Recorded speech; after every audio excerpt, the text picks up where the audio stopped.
You're talking about foreign policy. You know, the other day I was teasing you that you and John Mearsheimer are responsible for everything that's gone wrong in Europe.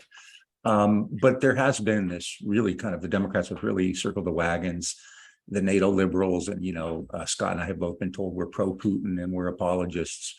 I mean, this isn't terribly surprising, but there's clearly the Democrats are behind the American support in Ukraine far more actually than the GOP is.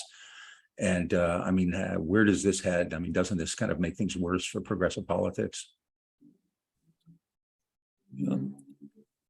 It's worse than progressive politics. I think it's extremely dangerous for the world. I mean, we now have a situation where practically the whole world has been calling for negotiations.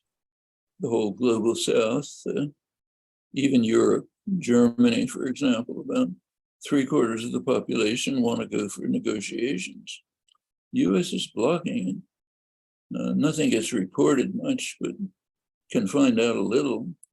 So last April, this again, according to Fiona Hill in Foreign Affairs, pretty respectable, reports that in April there were negotiations between Ukraine and Russia, which were making some progress.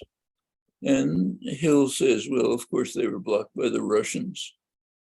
Doesn't give any evidence. But what she doesn't report is that the Prime Minister of Britain, Boris Johnson, immediately flew to Ukraine with the message that the West, meaning the US and Britain, wouldn't accept it, followed by Lloyd Austin, Defense Secretary in the United States, who came with his message that said the point of the war is to weaken Russia, no negotiations. So of course they collapsed. Is there anything beyond? Does anybody know about that? Well, of course not. If you read antiwar.com, you can find out about it.